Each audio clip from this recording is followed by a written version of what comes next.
how are you? I hope everyone is fine. So welcome to my YouTube channel Chemistry Hub.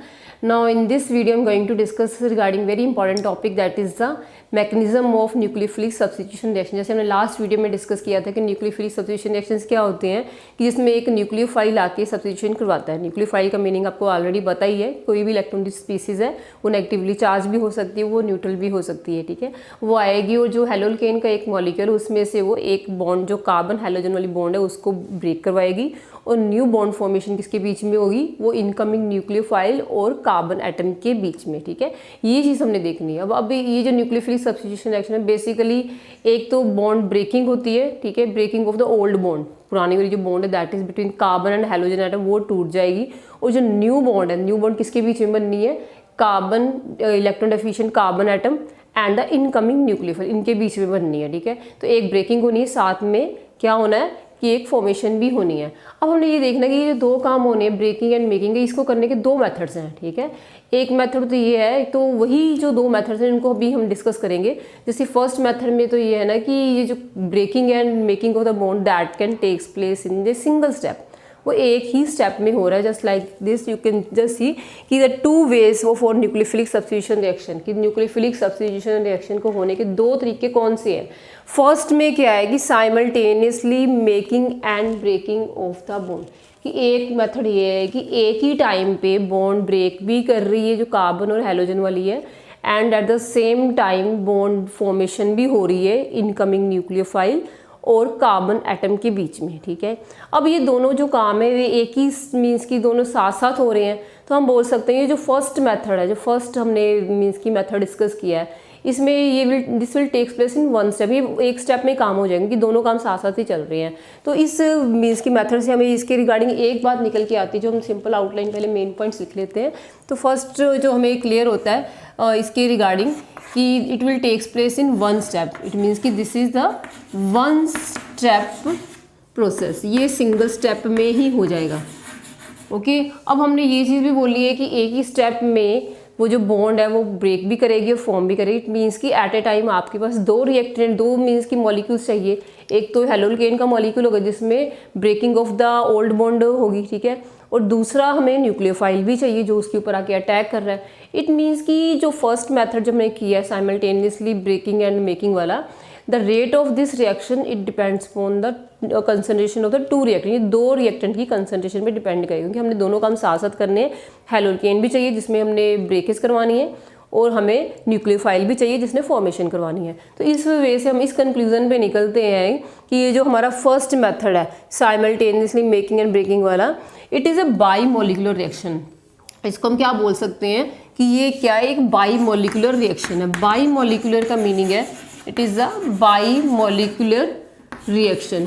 By molecular in the sense की जो rate of the reaction है, जो first method में rate of the reaction होगी, जो speed है कि किस स्पीड किसके ऊपर वो डिपेंड करती है, rate of the reaction it depends upon the concentration of the two reactant, ठीक है। कंसंट्रेशन टर्म हमारे पास दो आएंगी, एक तो इसमें क्या आएगा आपके पास हेलोल्केन का मॉलिक्यूल आएगा जो भी हम RX ले रहे हैं, ठीक है। सेकंड क्या आएगा, न्यूक्लियोफाइल। इट मीन्स कि दोनों की कंसंट्रेशन के ऊपर ये जो रेट ऑफ द रिएक्शन है in case of first method वो डिपेंड करेगी। तो इन दो चीज़ों से हमें एक बड़ी मेन बात, इसकी सॉलिड बात पता लगती है कि ये जो मीन्स की टाइप ऑफ रिएक्शन है इसको हम क्या नेम दे सकते हैं, इसको हम कह सकते हैं it is a SN2 reaction, ठीक है। और इस फर्स्ट मेथड को हमने इस कैटेगरी में रखा है, this is SN2 mechanism, okay. तो इसका नेम क्या बन गया, SN2 मैकेनिज्म। SN2 मैकेनिज्म का मीनिंग है S stand for the substitution, N stand for the nucleophilic and 2 जो है 2 इंडिकेट करता है उसकी मीन्स की बाई मॉलिक्यूलर है। By molecular in the sense की जो रेट ऑफ द रिएक्शन है वो दो मीन्स की मॉलिक्यूल के कंसंट्रेशन पे डिपेंड करेगी, क्योंकि हमने पहले ही मेंशन कर दिया है कि दोनों काम होने हैं ब्रेकिंग एंड मेकिंग। तो इस वजह से तो ये हमारा जो फर्स्ट मेथड इसको हमने इस कैटेगरी में रखा कि SN2 टाइप के मैकेनिज्म्स हैं, ठीक है। आई होप ये आपको थोड़ा सा इसकी आउटलाइन क्लियर हो गई होगी। Then we will discuss it in detail. इसके बाद हमने जो मीन्स की नेक्स्ट करना है वो इसको पूरी डिटेल में हम स्टडी करेंगे। अब आप नेक्स्ट जो सेकंड मेथड है, एक मेथड ये बोलना है कि चलो एक ही स्टेप में दोनों काम हो जाएंगे, बट एक मेथड और भी हमारे पास निकल के आता है अगर हम वो ये न्यूक्लियोफिलिक सब्स्टिट्यूशन रिएक्शन को करवाना चाहते हैं तो उसमें क्या करते हैं कि पहले हम क्या करेंगे, वो ओल्ड बॉन्ड जो है कार्बन और हैलोजन की बॉन्ड उसको ब्रेक करवा दें, सो दैट कि जो इनकमिंग न्यूक्लियोफाइल उसके लिए स्पेस क्रिएट हो जाए, ठीक है। और इस तरह से अगर आप मीन्स कि इसको 2 स्टेप्स में करवाओगे, ठीक है, 2 स्टेप्स में ऐसे करवाएंगे कि पहले हमने क्या करना है, the old bond between that carbon and halogen will break, जब वो टूट जाएगी then the incoming nucleophile come and that will attack on the carbon electron deficient carbon atom. तो इसके अंडर हमारा जो सेकेंड मेथड है जिसमें breaking of the old bond, breaking of the old bond में क्या है कि मीन्स ओल्ड बॉन्ड कौन सी, कार्बन एंड हैलोजन के बीच में, ठीक है। It is followed by the formation और making of the new bond, और साथ में जब ये काम हो जाएगा तो फिर क्या होगा, देन हमारे पास न्यू बॉन्ड फॉर्मेशन होनी है जो किसके बीच में, कार्बन एंड न्यूक्लियोफाइल के बीच में। अब इसमें 2 काम हो रहे हैं बट वो मीन्स की सिंगल स्टेप में नहीं हो रहे, क्योंकि हमने बोला कि पहले वो ब्रेकिंग हो जाए बाद में मेकिंग का काम चलेगा। इट मीन्स कि ये जो आपका सेकेंड मेथड है इसको हम बोल सकते हैं कि it will takes place in 2 step, ये 2 स्टेप्स रिएक्शन हो जाएगा ना, तो वी विल से कि it is the 2 step process. ये 2 स्टेप प्रोसेस है, 2 स्टेप्स में होगी, ठीक है, 2 स्टेप प्रोसेस। ये सारा जो काम है 2 स्टेप में होगा। और आपको पता अगर ये दोनों मीन्स कि ये सारा 2 स्टेप में हो रहा है तो एट ए टाइम जब एक फर्स्ट स्टेप अगर आप कर रहे हो, फर्स्ट स्टेप में क्या हो रहा है कि that bond is breaking between carbon and halogen, carbon और हैलोजन की बॉन्ड ब्रेक कर रही है सो दैट इनकमिंग न्यूक्लियोफाइल के लिए स्पेस क्रिएट हो जाए। और बाद में दूसरे स्टेप में क्या होता है कि वो जो इनकमिंग न्यूक्लियोफाइल है वो आके अटैक कर लेगा। इट मीन्स कि एट ए टाइम एक स्टेप में तो एक ही रिएक्टेंट यूज हो रहा है ना, ठीक है, कि दोनों जो रिएक्टेंट है वो दोनों पार्टिसिपेट नहीं कर रहे, एट ए टाइम एक ही रिएक्टेंट है जो पार्टिसिपेट कर रहा है। तो इससे हमें ये चीज़ समझ आती है कि ये जो सेकंड मेथड है इसको हम कौन सी कैटेगरी में रख सकते हैं कि ये this can be the SN1 reaction. SN1 reaction का मीनिंग है कि here the rate of the reaction depend upon only the concentration term of only 1 reactant, एक ही मॉलिक्यूल की कंसंट्रेशन पे ये डिपेंड करेगा, नॉट ऑन द 2, दोनों पे नहीं डिपेंड करेगा। तो इस वजह से जो सेकंड टाइप का जो मेथड हमने ये वाला है तो इसको हमने क्या नेम दिया इस टाइप के मेथड को, it is the SN1 mechanism, SN1 mechanism, ठीक है। S stand for the substitution and you know nucleophilic and 1 is for the means कि इट इज यूनिमोलिकुलर रिएक्शन। 1 का मीनिंग होता है कि यूनिमोलिकुलर रिएक्शन है।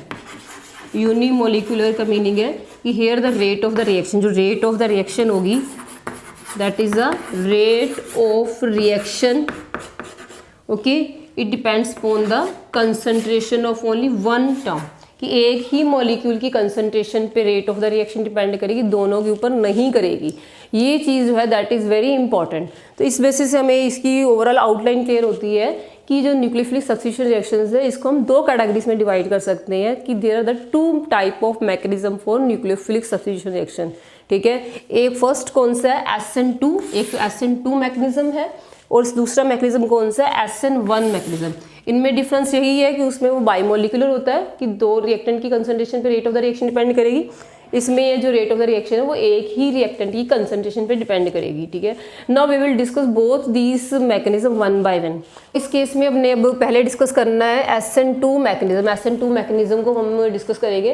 तो SN2 mechanism as a name indicate कि इसमें जो rate of the chemical reaction होगी that depends upon the concentration of the 2 reactor, ये है, ठीक है। अब आपने देखना है कि इसको समझने के लिए हम पहले एक एग्जांपल लेके चलते हैं। जैसे मैंने एग्जांपल ले लिया मिथाइल ब्रोमाइड का। तो मिथाइल ब्रोमाइड में क्या है कि 1 कार्बन, एक जो कार्बन एटम है that is bonded to the 3 hydrogen atom. इसके साथ कितने हाइड्रोजन लगे हैं, there are 3 hydrogen atom, okay. तो ये 3 हाइड्रोजन जो एटम है that is in different way, वो डिफरेंट वे से लगे हुए हैं। जैसे मैंने इसमें dash and wedged line show की, तो डैश लाइन का मीनिंग है कि that hydrogen bond is going inside the plane, वो मीन्स की प्लेन के अंदर वाली साइड जा रही है। अगर आप इसको इस वे से अगर देखो, ठीक है, यू कैन सी हेयर की the bond that is 1 bond is coming out of that this plane, कि अगर ये प्लेन है तो एक बॉन्ड प्लेन के बाहर को आ रही है, इसको हम वेज लाइन से शो करते हैं। और ये वाली जो दूसरी फिंगर है, ठीक है, it is just getting inside the plane, ये प्लेन के अंदर को जा रही है, तो ये मीन्स कि it is in different direction. और ये जो थर्ड बॉन्ड है, थर्ड कार्बन हाइड्रोजन बॉन्ड है दैट इज लाइंग स्ट्रेट, ये सॉलिड लाइन से हम शो कर रहे हैं, तो ये जो प्लेन में ही है। तो इस वजह से आप इसकी जो रिप्रेजेंटेशन है उसको हम वेज एंड डैश्ड लाइन से भी शो कर सकते हैं, ठीक है। तो अगर जैसे मैंने इसमें शो किया हुआ दिस वेज लाइन से हमने कार्बन हाइड्रोजन का बॉन्ड को शो किया है, सेकंड बॉन्ड मैंने डैश लाइन से शो की, that is getting inside that, ये प्लेन के अंदर वाली साइड जा रही है, और जो सॉलिड लाइन से शो किया वो प्लेन में ही है। और इसके साथ जो फोर्थ बॉन्ड इसकी सेटिस्फाई हो रही है that is with the bromine, ये bromine it is the bromide ion, ये ब्रोमाइड के साथ ये लगी हुई है जो हेलोजन इसमें एटम अटैच्ड है, ठीक है। अब आपने ये देखना है कि इसलिए हमारे पास क्या हो गया, हेलोल्केन का मॉलिक्यूल हो गया, ये एक सबस्ट्रेट हो गया इसमें, ठीक है, जिसके ऊपर रिएक्शन होना है। और जो इसमें हम अटैकिंग रिएजेंट ले रहे हैं, ठीक है, अटैकिंग रिएजेंट हमने कौन सा लिया, ब्रोमाइड आयन। ब्रोमाइड आयन क्या है, it is this is one of the, इसमें ब्रोमाइड आयन नहीं, आप इसमें हाइड्रोक्साइड ले रहे हो ना, कि हाइड्रोक्साइड आयन हमारे पास इसमें न्यूक्लियोफाइल है, हाइड्रोक्साइड इसमें हम न्यूक्लियोफाइल की तरह यूज़ करेंगे। और आपको पता है ये जो हाइड्रोक्साइड आयन है ये न्यूक्लियोफाइल है, तो ये इलेक्ट्रॉन रिच होगा, ये तो आपको इसके नेगेटिव चार्ज से ही क्लियर हो रहा है। और आपने ये देखना है कि अब ये जो हाइड्रोक्साइड आयन है जो हमने इसमें न्यूक्लियोफाइल लिया है, इसका काम क्या है कि ये इलेक्ट्रॉन रिच है, ठीक है, तो स्टेबलाइज होने के लिए क्या करेगा, ये कोई भी इलेक्ट्रॉन डेफिशिएंट साइट जो है उसके ऊपर अटैक करेगा, ठीक है। तो इसमें अगर आप ये जो आपके पास मीन्स की ब्रोमोमीथेन है, इसमें देखो तो दिस कार्बन, ठीक है, ये जो कार्बन एटम है दिस इज पॉजिटिवली चार्ज, ये पॉजिटिवली चार्ज होगा क्योंकि आपको पता है कि जो ब्रोमाइड आयन है, ब्रोमाइड जो है it is one of the halogen, तो हेलोजन्स जो होते हैं वो इलेक्ट्रोनेगेटिव होते हैं।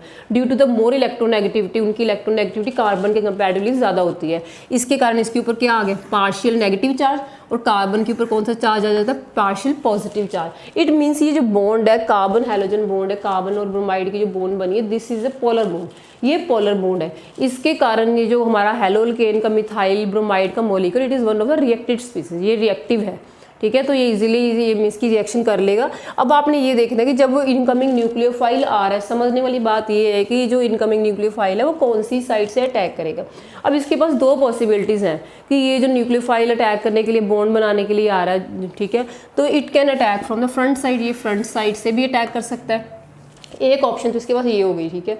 दूसरी ऑप्शन ये है कि it can also attack from the back side, ये बैक साइड से भी अटैक कर सकता है। अब हमने डिसाइड करना है, ठीक है, on the basis of logic भी कौन सी साइड से अटैक करना इसके लिए फेवरेबल होगा, और जिसके कारण क्या होगा, रिजल्ट में मीन्स की प्रोडक्ट भी बन के आएगा, ठीक है। कई बार क्या होता है अटैक तो हो जाता है पर प्रोडक्ट फॉर्मेशन नहीं होती, इट मीन्स कि वो जो अटैक है वो इफेक्टिव ही नहीं था। तो अब आप इसमें देखना है कि कौन सी साइड से ये अटैक करेगा सो दैट कि प्रोडक्ट फॉर्मेशन हो सके। अब आपको इस चीज़ के लिए समझना पड़ेगा कि हमारे पास जो हाइड्रोक्साइड आयन है ये क्या है, एक न्यूक्लियोफाइल है, न्यूक्लियोफाइल का मीनिंग इलेक्ट्रॉन रिच, और वैसे भी आपको पता है जो ऑक्सीजन होता है उसके ऊपर कितने लोन पेयर दे रहा है, 3 लोन पेयर, क्योंकि ऑक्सीजन का एटॉमिक नंबर 8 होता है, 8 के अकॉर्डिंग इसकी कन्फिगरेशन लिखी तो 2 6 है। अब 6 में से 6 इलेक्ट्रॉन इसकी वैलेंस शेल में है ऑक्सीजन की, और 7th इलेक्ट्रॉन कौन सा है जो इसने लिया हुआ है, that is because of this negative charge, negative charge का है। तो इसमें से 6 में से यू कैन से टोटल 6 तो ये हो गए, प्लस 1 नेगेटिव चार्ज वाला इलेक्ट्रॉन, टोटल 7 इलेक्ट्रॉन है, ठीक है। तो out of these 7 electron 1 electron use for the bond formation, जो हाइड्रोजन के साथ बॉन्ड बनाई हुई है, और इसको निकाल के 6 इलेक्ट्रॉन रह गए। तो ये जो 6 इलेक्ट्रॉन है इसमें 3 लोन पेयर की फॉर्म इसके ऊपर पड़े हुए हैं, इट मीन्स कि इट इज़ इलेक्ट्रॉन रिच, इसके ऊपर 3 lone pair at a time पड़े हुए हैं। अब आप इस अगर हेलोजन को देखो, ये जो ब्रोमाइड लगा हुआ है, अब ये जो हेलोजन एटम है, तो हेलोजन एटम का भी आपको पता है कि halogen atom are having the 7 electron in their valence shell, इनके पास 7 इलेक्ट्रॉन होते हैं, ठीक है। अब आप देखो तो उसमें से 7 इलेक्ट्रॉन में से 1 इलेक्ट्रॉन ब्रोमीन ये जो हेलोजन एटम इसने बॉन्ड फॉर्मेशन के लिए यूज़ कर लिया, और 7 में से 1 इलेक्ट्रॉन यूज़ होने के बाद कितने रह गए, it is again having 6 electron, और 6 इलेक्ट्रॉन इसके ऊपर है 3 लोन पेयर की तरह पड़े हैं, ठीक है। इट मीन्स कि इसकी साइडों में भी एक इलेक्ट्रॉन नेगेटिव मीन्स कि इट इज़ ये भी इसके पास भी इलेक्ट्रॉन्स हैं, तो इलेक्ट्रॉन्स के ऊपर आपको तो नेगेटिव चार्ज होता है, ओके। और ये जो हाइड्रोक्साइड है ये भी नेगेटिवली चार्ज है, तो इट मीन्स कि अगर ये फ्रंट साइड में अटैक करता है तो दोनों के पास इलेक्ट्रॉन्स हैं और जो नेगेटिवली चार्ज हैं, तो they will be electronic repulsion create हो जाएगी। रिपल्शन का meaning they will just push each other, ठीक है, वो एक दूसरे से दूर जाने की कोशिश करेंगे। तो अगर ऑलरेडी एक दूसरे को रिपेल कर रहे हैं, ठीक है, रिपेल कर रहे हैं, एक दूसरे से दूर जाने की कोशिश कर रहे हैं, तो अटैक तो फ्रंट साइड से पॉसिबल ही नहीं होता ना। तो अगर आप सोचो कि ये भी ऑलरेडी नेगेटिव हो रहा है, ये भी नेगेटिव है, तो ये अगर फ्रंट साइड से अटैक कैसे करेगा, क्योंकि नेगेटिव जब आपस में अप्रोच करेंगे तो वो रिपेल करेंगे, वो उसको अप्रोच ही नहीं करने देगा। कोशिश अगर वो करेगा भी तो इट इज़ नॉट पॉसिबल कि फ्रंट साइड से अटैक करके प्रोडक्ट बना लें। इट मीन्स कि जो फ्रंट साइड अटैक है, ये जो फ्रंट साइड अटैक है दैट इज़ नॉट पॉसिबल, वो नहीं होगा, ये पॉसिबल ही नहीं है। अब इसके पास एक ही ऑप्शन रह जाती है कि मीन्स की बैक साइड से कार्बन के ऊपर अटैक करे, क्योंकि अटैक इसने कौन से कार्बन पे करना है कि the carbon that is having the positive charge, जिसके ऊपर पॉजिटिव चार्ज है। तो दिस इज अ कार्बन, इसमें तो एक ही है, तो इसके ऊपर ये अटैक करेगा। अगर ये बैक साइड से आता है तो आपको पता है इसमें जो 3 हाइड्रोजन है, हाइड्रोजन के पास एक हाइड्रोजन के पास एक इलेक्ट्रॉन है, and that is also used in the bond formation, वो भी उसने बॉन्ड फॉर्मेशन में यूज किया हुआ है। इट मीन्स कि हाइड्रोजन के पास कोई लोन पेयर नहीं है, कोई इलेक्ट्रॉनिक रिपल्शन वाला कोई सीन नहीं है, ऐसा कोई उसको इशू क्रिएट नहीं होगा कि इलेक्ट्रॉन्स रिपेल कर रहे हैं तो वो अटैक पॉसिबल नहीं हो पाएगा। इसमें क्या है कि हाइड्रोजन के पास एक है, वो भी उसने यूज किया हुआ है, तो it can easily attack from the back side से आराम से वो अटैक कर लेगा, जिससे वो मीन्स की प्रोडक्ट भी फॉर्म हो जाएगा। तो इसमें से फिर इस चीज़ से पहले हमें एक पॉइंट ये निकल के आता है, तो आपने साथ साथ इसके पॉइंट्स लिखते जाने हैं। तो फर्स्ट पॉइंट जो SN2 मैकेनिज्म का है, that is very important point. इसमें है कि बैक साइड अटैक, ठीक है, न्यूक्लियोफिलिक भी बोल सकते हो, nucleophilic attack takes place from back side, ठीक है। एक चीज़ हमें ये यहाँ से क्लियर होती है कि एक का जो न्यूक्लियोफाइल का अटैक होगा वो बैक साइड से ही होगा, ठीक है। अब आप ये देखो, जब इसमें न्यूक्लियोफाइल का अटैक हो जाएगा, अब आप इसके न्यूक्लियोफिल का अटैक देखो कि जब भी ये न्यूक्लियोफाइल आके कार्बन के ऊपर अटैक करेगा तो क्या होगा कि जैसे ही वो अटैक करने की कोशिश करेगा तो it will start forming bond with the carbon atom, जो सेंट्रल कार्बन एटम है उसके साथ वो बॉन्ड फॉर्मेशन स्टार्ट करेगा, ठीक है, बनाने की कोशिश करेगा। और eight the same time carbon जो है उसको फिर मीन्स के कार्बन की वैलेंसी तो 4 ही है ना, तो वो फिर पुरानी वाली जो बॉन्ड है कार्बन हैलोजन बॉन्ड उसको ब्रेक करेगा। तो इसकी वजह से जब आपने इसमें देखना है तो ये जो कार्बन एटम है, ठीक है, दिस कार्बन जो सेंट्रल कार्बन एटम है इसके साथ ऑलरेडी एक ब्रोमाइड लगा हुआ है जो मीन्स की हैलोजन एटम इसके पास है। अब इसने क्या करना है, जो ओल्ड बॉन्ड है, this is a old bond, this bond will break, ये बॉन्ड क्या होगी, ये ब्रेक करेगी, ठीक है। And at the same time जो मीन्स की नेक्स्ट बॉन्ड है between the carbon and the nucleophile, जो न्यूक्लियोफाइल जो हमारे हाइड्रोक्साइड उसके साथ न्यू बॉन्ड फॉर्मेशन भी हो रही होगी, ठीक है। इन दिस वे आप देख सकते हैं कि कार्बन जो यहाँ पे है it is just forming 2 partial bond, कि इसमें 2 पार्शियल बॉन्डेड मीन्स की बॉन्ड्स हैं, एक तो ब्रोमाइड के साथ है, एक इसकी हाइड्रोक्साइड के साथ है। तो ओके, तो इट मीन्स के साथ 2 बॉन्ड्स अटैच है, इसके साथ इसके पास और क्या है, it is also having the 3 hydrogen. और जैसे ही ये मीन्स की इसके साथ मीन्स की इनकमिंग न्यूक्लियोफाइल के साथ बॉन्ड बनाता है, ठीक है, तो ये एक ट्रांजिशन स्टेट क्रिएट करता है। ट्रांजिशन स्टेट का मीनिंग है कि जिसमें एट ए टाइम इसके साथ 5-5 मीन्स की एटम्स बॉन्डेड हो जाते हैं।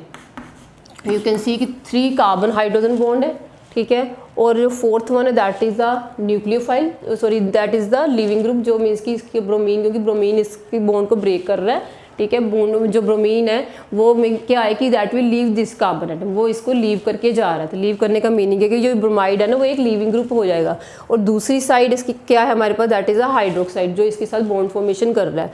और इसमें जो 3 हाइड्रोजन एटम है they are lying in a 1 plane, ठीक है। वो एक प्लानर अरेंजमेंट मीन्स की उस मीन्स की प्लानर अरेंजमेंट के अकॉर्डिंग अपना अरेंजमेंट कर लेंगे, ठीक है। That will arrange in the planar means trigonal planar जैसे ज्योमेट्री होती है, वो 3 मीन्स की बॉन्ड्स है, they will have the 120 degree angle बना के, 120 डिग्री एंगल है वो एक प्लेन में एडजस्ट हो जाएंगे। अब आप इसको इस वे से भी देख सकते हो, suppose we are having this, ये जो सेंट्रल कार्बन एटम है, दिस सेंट्रल कार्बन एटम में जो 3 हाइड्रोजन एटम्स हैं, ठीक है, दीज 3 हाइड्रोजन एटम, ठीक है। अब आप देख सकते हो, इसको ऐसे भी देख सकते हो कि दीज 3 हाइड्रोजन एटम, ये 3 हाइड्रोजन एटम है, they are lying in 1 plane, ठीक है। और ये 3 हाइड्रोजन एटम एक सेंट्रल में एक प्लेन में आ जाते हैं, और जो एक साइड में क्या लगा हुआ है, लेट्स सी कि ये आपके पास एक मीन्स की न्यूक्लियोफाइल है जो इसके साथ बॉन्ड फॉर्मेशन करने के लिए आ रहा है, और दूसरी साइड ये क्या है, लिविंग ग्रुप है। इस वजह से आप इस अरेंजमेंट को किसके साथ कंपेयर कर सकते हो, जैसे स्पोक्स ऑफ द व्हील होती है ना, कि एक व्हील जैसे पहिया है उसकी जो स्पोक्स है, ठीक है। 3 hydrogen atoms are lying like the 3 spokes of the wheel, कि एक ही प्लेन में लाई कर रही हैं 3 कार्बन हाइड्रोजन बॉन्ड, और जो मीन्स की न्यूक्लियोफाइल है और लिविंग ग्रुप है, it is lying on the same axis, ठीक है, that is lying on the axle of that wheel. तो व्हील की जो मेन सेंटर में एक्सेल होती है उसके ऊपर ये दोनों ग्रुप लगे हुए हैं। एक साइड क्या है, लिविंग ग्रुप है, दूसरी साइड क्या है, न्यूक्लियोफाइल है, ठीक है, कि एक साइड न्यूक्लियोफाइल है और दूसरी साइड हमारे पास क्या है, लिविंग ग्रुप। इसको आप एक व्हील के साथ भी कंपेयर कर सकते हो कि 3 carbon hydrogen bond that lying in 1 plane, और जो मीन्स की लिविंग ग्रुप है एंड न्यूक्लियोफाइल है, that is on the opposite side of this, you know, कि ये जो हमने एक्सेल को कंसिडर किया कि वो दोनों एक ही एक्सेल पे एक ही एक्सिस के ऊपर लाई कर रही हैं। इट मीन्स कि ओवरऑल अगर देखा जाए तो कार्बन एटम जो है ये जो एक तरह की जिसमें इट इज़ मीन्स की बॉन्डेड टू द 4 और टोटल 5 एटम के साथ ये बॉन्डेड है। इट मीन्स कि नॉर्मल कार्बन की आपको पता है वैलेंसी 4 होती है, अगर ये ट्रांजिशन स्टेट में, ठीक है, ये 4-5 एटम के साथ बॉन्ड बना रहा है तो दैट इज़ नॉट स्टेबल, वो अनस्टेबल होगी, ठीक है, ड्यू टू दिस अनस्टेबिलिटी, क्योंकि ये जो स्टेट है दैट इज़ अनस्टेबल। ये जो हमारे पास ये बन के आई है ये सारी जो अरेंजमेंट है, जो जैसे मैंने अभी आपको बताया कि कार्बन हाइड्रोजन बॉन्ड एक व्हील की स्पोक्स की के साथ हम कंपेयर कर रहे हैं, और ये जो ब्रोमाइड और हाइड्रोक्साइड है it is lying on one axis, ठीक है। तो ये क्या है, it is the transition state.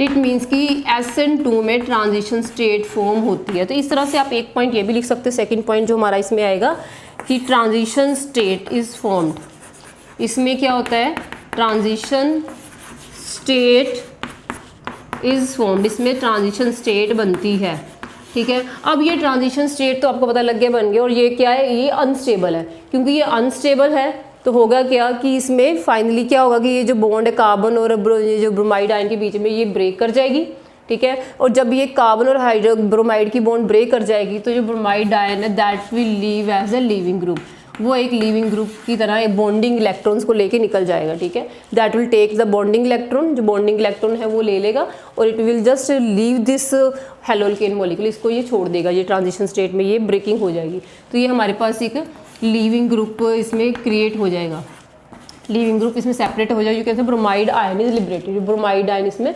Liberate हो रहा है। आप बोल सकते हो ये क्या है, ब्रोमाइड आयन, ब्रोमाइड आयन इसमें लिबरेट होता है। और इसको निकाल के फाइनली जो मीन्स कि अगर ब्रोमाइड आयन इसमें लीव कर गया है तो जो बॉन्ड है that is between the carbon and the hydroxide ion, तो फाइनली हमारे पास जो प्रोडक्ट बन के आया है दैट इज दिस मिथेनॉल। तो इसमें जैसे ही वो ये मीन्स की ब्रोमाइड आयन निकल जाएगा, ठीक है, ये मीन्स की लिबरेट हो जाएगा, तो मीन्स की फिर इसके पास 5 ये जो ट्रांजिशन स्टेट नहीं ना रहेगी, तो इसका जो arrangement again it will change.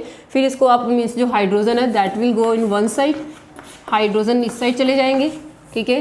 And जो इनकमिंग न्यूक्लियोफाइल है वो आपका यहाँ पे आप शो करोगे, जो ये जो आपके पास फाइनल प्रोडक्ट बन के आएगा। क्योंकि जब ये ट्रांजिशन स्टेट में थे तब वो 5 एटम्स के साथ बॉन्डेड था, तब ये जो सेंटर में 3 हाइड्रोजन एटम वाली जो बॉन्ड थी वो लगी हुई थी, ठीक है। पर जैसे ही ब्रोमीन एटम ये मीन्स लीव कर गया तो फिर ये जो मॉलिक्यूल वो रिलैक्स हो गया, it just move to one side, और ये ओवरऑल हमारे पास ये ज्योमेट्री निकल के आएगी, that is a tetrahedral geometry इसमें बन जाएगी, जिसमें 4 bonds are there in the carbon, कि कार्बन 4 बॉन्ड्स के साथ ही बॉन्डेड है। तो इस तरह से आपने एक चीज़ और नोटिस करनी, इसमें फाइनली जो प्रोडक्ट बन के आया है दैट इज़ अ मिथेनॉल। ये हमारे पास मिथेनॉल है, ठीक है।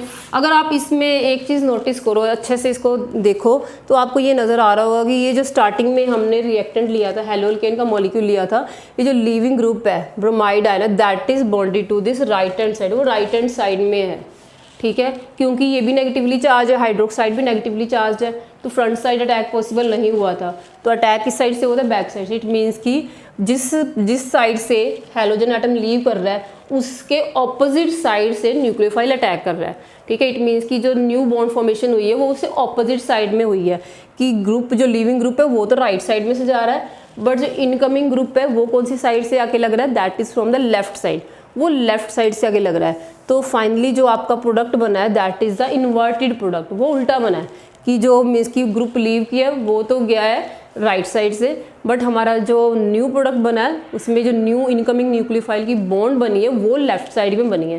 तो इसको हम बोल सकते हैं कि ये इन्वर्टेड प्रोडक्ट बना है, इन्वर्टेड मीन्स कि उल्टा बना है। इसकी जो स्टीरियो केमिस्ट्री अगर हम डिस्कस करें, स्टीरियो केमिस्ट्री का मीनिंग होता है कि it is just regarding the arrangement of the different groups और atom around the central atom, कि जो स्पेस में जो सेंट्रल कार्बन एटम है उसके अराउंड जो डिफरेंट उसके साथ एटम्स बॉन्डेड हैं उनका अरेंजमेंट क्या है, वो किस तरह से अटैच हुए हैं, ठीक है।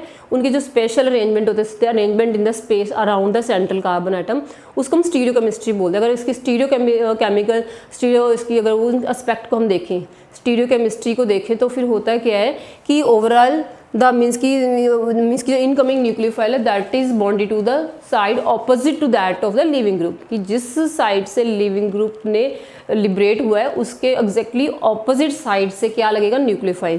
तो हम बोल सकते हैं कि इस केस में inversion of configuration takes place, कि जो हमारा SN2 मैकेनिज्म है इसमें क्या होता है, इन्वर्शन ऑफ कन्फिग्रेशन। कन्फिग्रेशन का मीनिंग है arrangement of the different groups of atom in space around that carbon, कि उसके अराउंड जो डिफरेंट कार्बन जितने भी ग्रुप्स से लगे हुए हैं या एटम्स लगे हुए हैं कार्बन के अराउंड, उनका क्या अरेंजमेंट है। तो अरेंजमेंट क्या होता है, दैट बिकम इन्वर्टेड, वो उल्टा हो जाता है। ठीक है, कि बॉन्ड तो टूट रही है राइट से, यहाँ से जो बॉन्ड टूटी वो तो राइट से जा रही है, टूट रही है, बट जो नई बॉन्ड बनी है वो लेफ्ट से बनी। यही चीज़ आपने देखनी है कि इस केस में क्या हुआ है, इन्वर्टेड प्रोडक्ट इज फॉर्म। ठीक है, हमारे पास इन्वर्शन होती है। तो ये जो मेन हाइलाइट्स हैं, जो इसके मेन पॉइंट, उसको आपने अपने माइंड में रखना है। ठीक है, आई होप ये आपको क्लियर हो गया होगा। और आपको आई थिंक इसमें ये भी क्लियर है कि जब इसकी ये ट्रांजिशन स्टेट बन रही, ट्रांजिशन स्टेट में एट ए टाइम हमारे पास क्या है, हाइड्रोक्साइड भी है, न्यूक्लियोफाइल भी है और लिविंग ग्रुप भी है। इट मीन्स कि कंसर्न जो rate of the reaction of SN2, ठीक है, that depend upon the concentration of the two reactant. इसलिए इसके लिए आप रेट लॉ इक्वेशन भी लिख सकते हो, जिसका फोर्थ पॉइंट अगर हम लिखें, फोर्थ पॉइंट क्या है कि रेट ऑफ रिएक्शन, जो रेट ऑफ रिएक्शन इसकी है, ठीक है, दैट इज प्रोपोर्शनल टू, इसको यहाँ आप सिंपल ये रेट लॉ इक्वेशन लिख सकते हैं, के stand for the rate law constant. ठीक है, इसमें दो चीज़ें आपकी आ रही हैं, एक तो RX है, सेकेंड इज द न्यूक्लियोफाइल। यहाँ से हमें ये चीज़ क्लियर होती है कि ये जो SN2 रिएक्शन है, these are the bimolecular reaction. ये बाईमोलिकुलर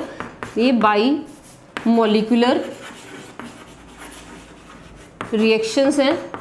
और इन रिएक्शंस में जो ऑर्डर ऑफ रिएक्शन है, ऑर्डर ऑफ रिएक्शन क्या हो गया, 2, क्योंकि बाईमोलिकुलर का मीनिंग ये होता है कि वो जो रेट ऑफ द रिएक्शन 2 पे डिपेंड कर रही है। ठीक है, तो ऑर्डर ऑफ रिएक्शन पे यही है कि इसमें जो नंबर ऑफ मॉलिक्यूल है जिसकी कंसंट्रेशन के ऊपर ये डिपेंड करता है, दैट इज 2। तो ऑर्डर ऑफ रिएक्शन क्या हो गया, ऑर्डर ऑफ रिएक्शन इज 2। इसमें ऑर्डर ऑफ रिएक्शन इसमें क्या है, 2 है। तो ये चीज़ें आपने देखनी है। और आप ये देखो कि इसमें जो मेन ओवरऑल ये सारा मीन्स की रिएक्शन हो रहा है, वो सारा किसमें हो रहा है, एक ही स्टेप में हो रहा है, सिंगल स्टेप में ट्रांजिशन स्टेट भी बन रही है, उसी में making and the breaking of that bond. ठीक है, वो दोनों साथ साथ इकट्ठे ही हो रहे हैं। ठीक है, तो ये चीज़ें आपने माइंड में रखनी है। तो again you can review this point, कौन कौन से मेन पॉइंट्स हमने किए। पहला तो ये न्यूक्लियोफिलिक सब्स्टिट्यूशन रिएक्शन में जो अटैक होता है nucleophilic, that takes place from the back side, वो बैक साइड से अटैक हुआ था। ठीक है, दूसरा पॉइंट जो इससे निकल के आता है कि इसमें एक ट्रांजिशन स्टेट फॉर्मेशन होती है, ट्रांजिशन स्टेट बनती है। ठीक है, थर्ड पॉइंट हमने देखा है कि इसमें इन्वर्शन ऑफ कन्फिग्रेशन, जो configuration arrangement of the atoms है, दैट बिकम इन्वर्टेड, वो उल्टा हो जाता है कि अगर राइट से जा रहा है तो नया प्रोडक्ट, हमारे जो प्रोडक्ट में न्यू ग्रुप अटैच हुआ है वो कौन सी साइड पे, वो लेफ्ट में, तो इसको बोलोगे इन्वर्शन ऑफ कन्फिग्रेशन। ठीक है, फोर्थ है इसमें जो रेट ऑफ द रिएक्शन है वो 2 चीज़ों के ऊपर डिपेंड कर रही है। अगर आप स्टार्टिंग में देखो तो आपके पास हेलोअल्केन का मॉलिक्यूल भी है और ये भी है, इसके साथ जो क्या है, hydroxide ion, that is a nucleophile. और ट्रांजिशन स्टेट में दोनों ग्रुप ही इसकी पार्टिसिपेट कर रहे हैं, लिविंग ग्रुप भी और इनकमिंग न्यूक्लियोफाइल भी। तो it means it is a bimolecular reaction. और ओवरऑल आप बोल सकते हैं कि इसका order of reaction it is 2। I hope ये आपको SN2 मैकेनिज्म क्लियर हो गया होगा। अब इसमें हमने देखना है कि SN2 मीन्स की SN2 में मीन्स जो अलग अलग टाइप के हमारे पास अल्काइल हैलाइड्स होते हैं, you know we are having different type of alkyl halides. हमारे पास प्राइमरी अल्काइल हैलाइड्स भी हैं, देन यू नो सेकेंडरी भी होते हैं, टर्शरी भी होते हैं। तो इनमें से अगर ऑर्डर ऑफ रिएक्टिविटी को हम देखें कि विच आउट ऑफ दीज की are more reactive toward SN2, कि इनमें से कौन से अल्काइल हैलाइड ऐसे हैं जो मीन्स की SN2 रिएक्शन जो है वो फास्ट रेट पे देंगे, that will be more reactive toward this you know SN2 reaction. तो नेक्स्ट टॉपिक जो हमारा है that is regarding the means की order of the different alkyl halide toward SN2 reaction. I hope this is clear up to this, you can take the screenshot of this. So I hope your mechanism of SN2 mechanism आपको clear हो गया होगा। Okay, so next video में हमने क्या करना है, इसके रिएक्टिविटी ऑर्डर्स को डिस्कस करेंगे by taking the different examples. जितने भी एग्जांपल हैं, कुछ CBSE के क्वेश्चंस भी हम इससे रिलेटेड डिस्कस करेंगे। अगर यहाँ तक आपको कोई डाउट है, जो चीज़ ना क्लियर हुई, तो you can please do write in that comment box, so that I in the next video I will take your doubts. इसके अलावा जो इसके पहले वाली मैंने एक वीडियो सेंड की थी जिसमें हमने डिस्कस किया था कि SN2 मैकेनिज्म होते क्या हैं और what are the nucleophilic substitution reaction, you can also go through that so that कि आपको पहले न्यूक्लियोफिलिक सब्स्टिट्यूशन रिएक्शन की बेसिक कंसेप्ट का क्लियर हो जाए। ओके, तो I have given the link of that video in the description box, please go through that so that आपको जरा अंडरस्टैंडिंग अच्छे से हो जाए। So okay, thanks for watching this video.